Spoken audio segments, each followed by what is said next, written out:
আমাদের টার্গেট হচ্ছে ফার্স্ট 18 মান্থসে যদি সুযোগ হয়, ফার্স্ট 18 মান্থসে 1 কোটি জব ক্রিয়েট করা, 1 crore। And this is not a political statement. আমরা কিন্তু ওয়ার্কআউট করেছি, will come out with the figure কোন সেক্টরে কত এমপ্লয়মেন্ট হবে এবং এদের জন্য আমরা কোথায় কত ইনভেস্ট। আরেকটা বিষয় হচ্ছে আমাদের একটা গ্রুপ কিন্তু আমাদের ইকোনমিতে আমরা আনতে পারি। আমাদের গ্রামে গঞ্জে যারা কাজ করে, কামার কুমার, মানে আমাদের ক্রাফটম্যান যারা আছে, আর্টিজান যারা আছে, আমরা তাদেরকে কিন্তু মেইন স্ট্রিম ইকোনমিকে আনতে পারি। আমাদের একটা প্ল্যান আছে ক্রিয়েটিভ ইকোনমি, যেটা আমরা নতুন একটা সেক্টর খুলবো।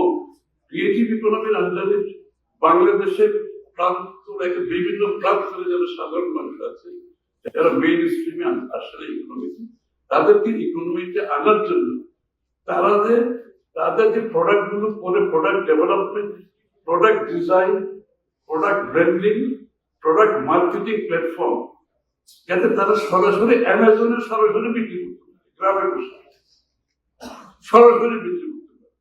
এটা হচ্ছে তো, আমরা তো আবিষ্কার করবো না কিছু। আপনি থাইল্যান্ডে গিয়ে দেখেন 1 village 1 product, 1 village 1 product। কেউ শহরে আসছে, ওর গ্রামে বসে, ওর বাড়িতে বসে কাজ করতেছে, ওখান থেকে অ্যামাজনে সেলস। বিকজ গভর্নমেন্ট তাকে প্রোডাক্ট ডেভেলপমেন্ট থেকে, ডিজাইন থেকে, ব্র্যান্ডিং থেকে, মার্কেটিং প্ল্যাটফর্ম পর্যন্ত সাপোর্ট করছে।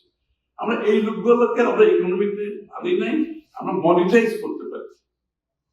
আমাদের অনেকগুলো এরিয়া আছে, আমাদের মিউজিক আমরা মেইন স্ট্রিমিং করতে পারি। আমাদের নিজস্ব বাওয়াইয়া, আমাদের পল্লী গীতি, আমাদের নাম, আমরা কিন্তু মেইন স্ট্রিমিং, আমরা বিদেশি মিউজিকের উপর ঝুঁকে গেছি, আমরা মেইন স্ট্রিমিং করতে পারি না। This is economics, this is economics.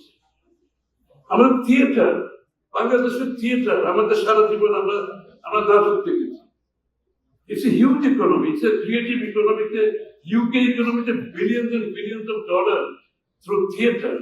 আমাদের ছেলেমেয়েরা নাটক করেছে, বাট আমরা মেইন স্ট্রিম করতে পারি, মনিটাইজ করতে পারি না, ইকোনমিক মধ্যে আনতে পারি। So these are the areas আমাদের স্ট্রেংথ আছে, আমরা এদিকে মেইন স্ট্রিমিং করে ইকোনমি আনতে। So economy must not be confined to just manufacturing a service এর মধ্যে। Economy has to go beyond. সাধারণ মানুষের কাছে, গ্রামে গঞ্জে মানুষের ঘরে ঘরে ইকোনমি যেতে হবে এবং তার মাধ্যমে যে লিভিং স্ট্যান্ডার্ড বাড়বে, আপনার ট্যাক্স বাড়বে। ট্যাক্সের ইস্যুটা আছে, আপনি ট্যাক্স তো হবে না, আপনি একজনের উপরে খালি ট্যাক্স বাড়াতে হবে তো ট্যাক্স বাড়বে না। আপনাকে ট্যাক্স বাড়াতে হলে ট্যাক্সের নেট বাড়াতে হবে। অর্থাৎ এই লোকগুলো যখন ইকোনমিতে আসবে, এরা কিন্তু ট্যাক্সেবল হিসেবে চলে যাবে সবাই। আমাদের যে একজনের আইটি রিলেটেড এআই কথা বলেছেন, we have big plan for IT related. আমাদের লক্ষ লক্ষ আমাদের ইয়াং লোকজন যারা মেট্রিক, আইএ, বিএ পাস করেছে, they can all be brought into IT related business.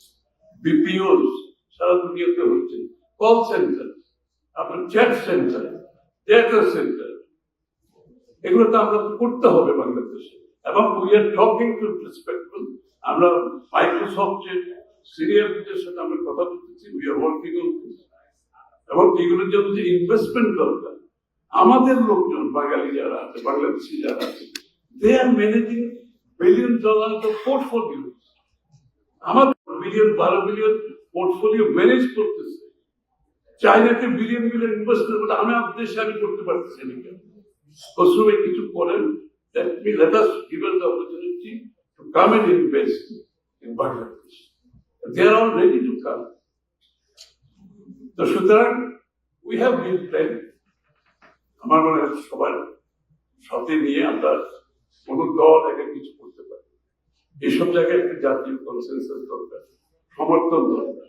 আমি এই জন্য বলছি, টলারেন্স পলিসি যদি আমরা করতে পারি, আমাদের মধ্যে এগ্রি থাকবে, এগ্রি টু ডিসএগ্রি, অসুবিধা ছিল, কিন্তু আমাদের মধ্যে এঙ্গেজমেন্ট থাকবে না। কেন কথা বলবেন যে আজকে সবাই কথা বলছে, আমরা কথা বলবো না কেন? শ্রমিকদের ব্যাপারে বলেছে, শ্রমিকদের আপলিফমেন্ট করতে হলে আপনাকে তো আপনার ইকোনমিকে, এই যে সাধারণ মানুষের ইকোনমিকে সেদিকে নিয়ে যেতে হবে। আমার মনে হয় আমি আর দীর্ঘায়িত করছি না, বাট অ্যাজ আই সেড, আমাদের যে আকাঙ্ক্ষা দেখেছেন এই আকাঙ্ক্ষা পূরণে রাজনীতিবিদদের যে রাজনীতিবিদদের তাদের প্রমাণ করতে হবে, বক্তৃতা দিয়ে আর হবে না। এবং আমি অতটুকু আপনাদের বলতে পারি যে আমরা আমার দল আমরা চেষ্টা করছি সেটা ধারণ করার জন্য। আপনাদের যে প্রত্যাশা যে আকাঙ্ক্ষা ধারণ করার চেষ্টা করছি, প্রতিনিয়ত আলোচনা করছি কিভাবে ধারণ করা যায়, এবং আমাদের প্ল্যানিং এর মধ্যে নিয়ে আসছি, প্ল্যানিং এক্সিকিউশনের মধ্যে নিয়ে আসছি, যাতে করে ডে ওয়ান থেকে পারফর্ম করা যায়, not after you take the office. You take the office, you start learning, that is waste of time. আমরা জানি বাংলাদেশের মানুষের ধৈর্য নেই। আপনারা 6 মাস পর আমাদেরকে বলবেন ইউ গেট আউট, যদি আমাদের নির্বাচিত হয়। আমরা জানি সেই জন্য আমরা প্রস্তুতি দিচ্ছি ডে ওয়ান থেকে যাতে পারফর্ম করা যায় সেটার প্রস্তুতি নিচ্ছি। বাট উইথ ইউর সাপোর্ট, আপনাদের সাপোর্ট ছাড়া তো এখানে সোশ্যাল সেক্টরের লোক আছে, ব্যবসায়ী আছে, কর্পোরেটস আছে, সবাই আছে। But everybody must come together, সবাই রোল প্লে করতে হবে। সবাইকে ধন্যবাদ।